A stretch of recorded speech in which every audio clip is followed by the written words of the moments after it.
Hello friends, welcome back to my channel.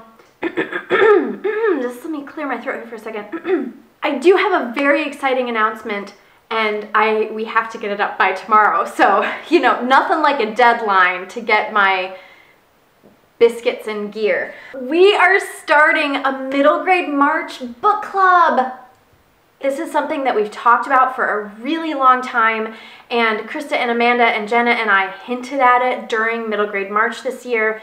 Still need to get my wrap up, by the way. It is coming, I promise, as well as like a general wrap up for the entire year, but I am the actual worst. We hinted at doing a middle grade March book club during middle grade March this year, and we've made it happen. Starting in May, we will be hosting a middle grade March book club. One book a month, that's it.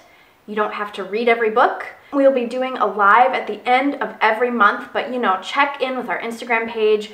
We also have a new YouTube page, so check out our YouTube page. I'll have everything linked down below for you. Amanda and Jenna and Krista and I will also be alternating as hosts. So depending on the month, you'll get a different one of us as the host, and I'm pretty sure we're going to be doing our lives on our middle grade March YouTube page. So please make sure you go follow us there if you are at all interested in joining us for this really, really fun book club.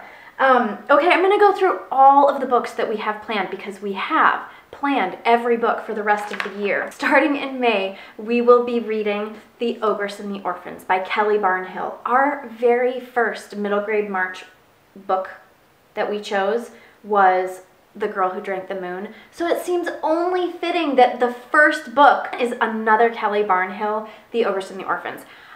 Full disclosure, I have read this one. I don't think this one is quite as like universally beloved as The Girl Who Drank the Moon, so I actually think that's gonna make for a really interesting and fun book club discussion.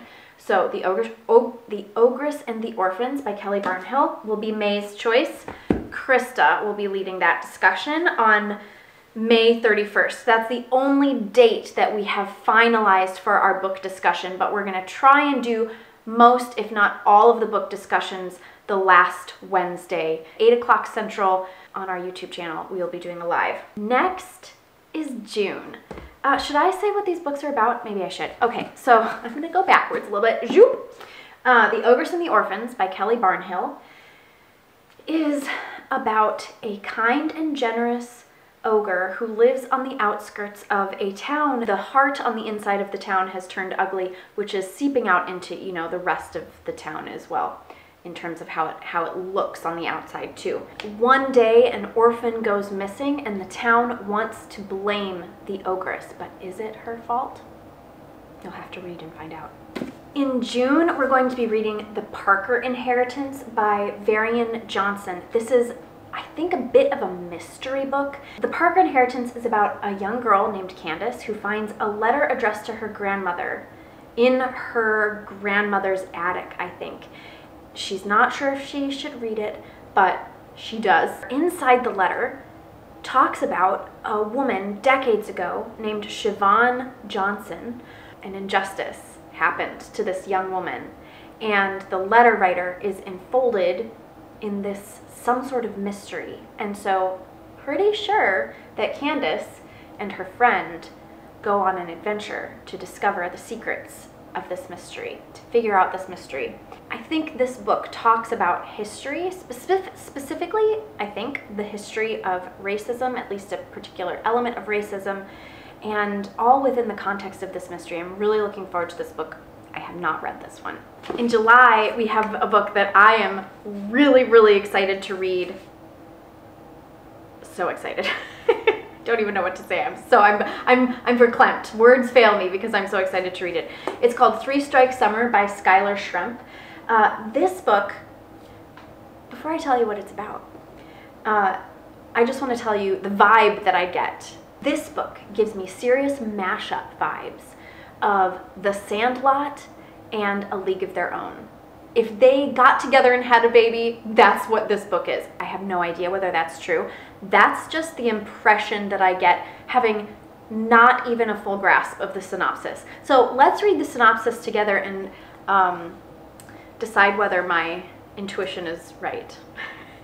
Okay, it's really unclear when this book takes place. So from the cover, it looks like, you know, 1930s, like Dust Bowl era, because, you know, it looks like there's a big dust cloud in the background. I could be really wrong about that. But anyway, the main character is Gloria May. There's something about a peach orchard. I don't really understand how that comes into play. Like, what is her connection to the peach orchard? The synopsis does talk about a peach orchard.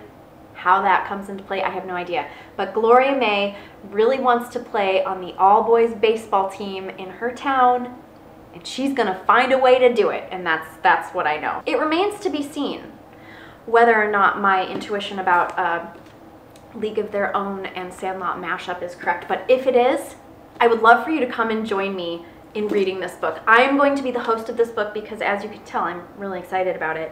Oh, I forgot to say that in June, the Parker Inheritance, Amanda is going to be the one to host, to lead the book club discussion. In August, another one that I'm pretty jazzed about, Maisie Chen's Last Chance. This one won a Newbery Honor Award. It was a National Book Award finalist. It won the Scott Odell, I think, no, what is that? The Picture Book Award winner.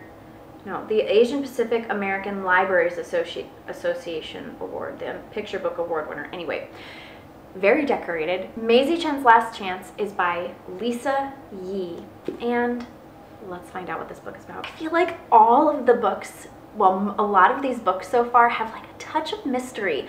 This book is about Maisie Chen, who goes with her mother, I think, to live with her grandparents in Last Chance, Minnesota. Family owns a restaurant and has for generations in Last Chance, Minnesota, a Chinese restaurant.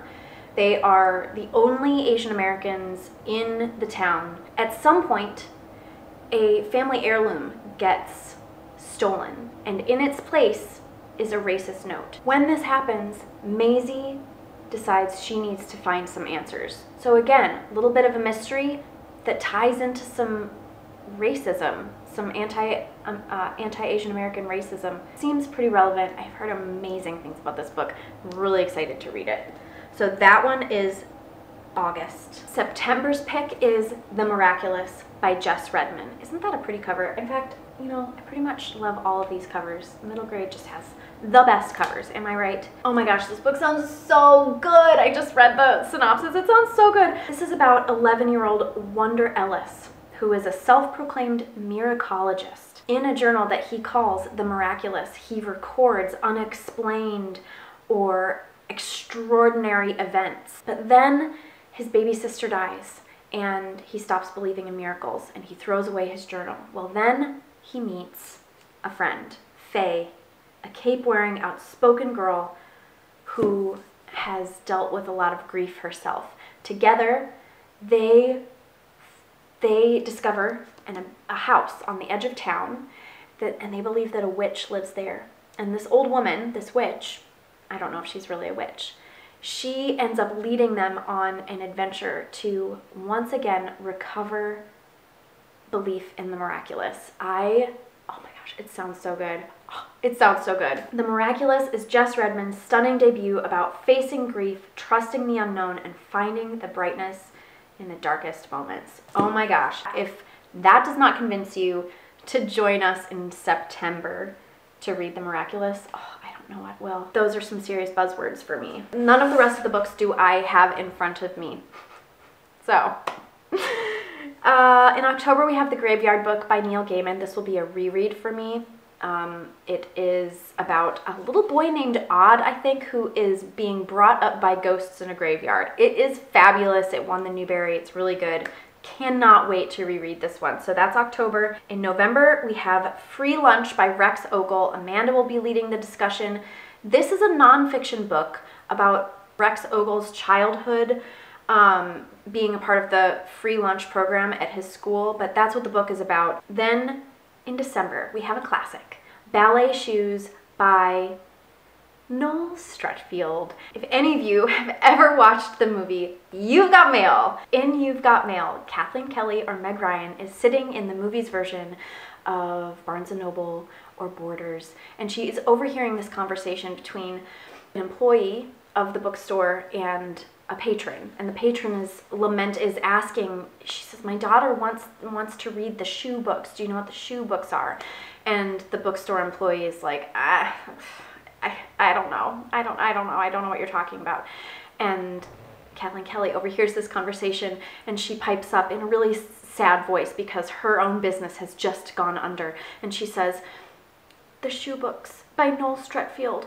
Start with ballet shoes. It's my favorite. But skating shoes is completely wonderful also. Anyway, so we're gonna read Ballet Shoes by Noel Streatfeild. I have read a couple Noel Streatfeild books in my lifetime, but I'm not sure I've ever read Ballet Shoes, so I'm really excited to pick up this classic, and that is going to be, like I said, in December. And then January, we are going to be reading The Winter King by Christine Cohen. And The Winter King, I don't know what The Winter King is about at all. Let's look it up, because I have absolutely, this was one that wasn't like on my radar at all when we picked these books out. This book is about a village trapped in winter, a tyrannical god, and a girl who will do anything to keep her family alive.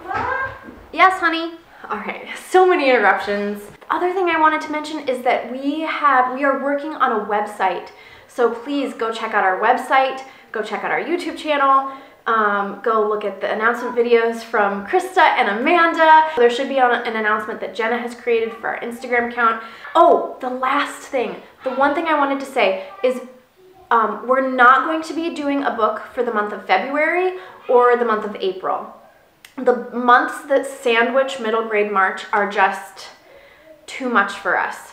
In February, we're hard at work planning middle grade March, and in April, we have just finished hosting middle grade March, and that always takes a lot out of us. So we decided that those 2 months we will not be doing the book club, but the rest of the year we will. So that's the other thing. I almost forgot to mention that. But everything else, you should find all the information that you need down below. And I'll talk to you next time, friends. Bye!